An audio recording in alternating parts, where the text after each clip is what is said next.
ማንም በማናቸውም መንገድ አያስታችሁ። ክህደቱ አስቀድሞ ሳይመጣና የዓመፅ ሰው እርሱም የጥፋት ልጅ ሳይገለጥ አይደርስምና። እኔ እግዚአብሔር ነኝ ብሎ አዋጅ እየነገረ በእግዚአብሔር ቤተ መቅደስ እስኪቀመጥ ድረስ አምላክ ከተባለው ሁሉ ሰዎችም ከሚያመልኩት ሁሉ በላይ ራሱን ከፍ ከፍ የሚያደርገው ተቃዋሚ እርሱ ነው። ገና ከእናንተ ጋር ሳለሁ ይህን እንዳልኋችሁ ትዝ አይላችሁምን? በገዛ ራሱ ጊዜም ይገለጥ ዘንድ የሚከለክለውን አሁን ታውቃላችሁ።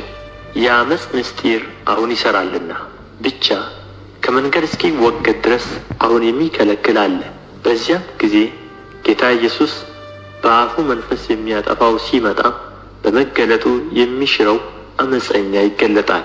ይድኑ ዘንድ የእውነትን ፍቅር ስላልተቀበሉ ለሚጠፉ የእርሱ መምጣት በተአምራት ሁሉና በምልክቶች በሐሰተኞች ድንቆችም በዓመፅም መታለል ሁሉ እንደ ሰይጣን አሠራር ነው።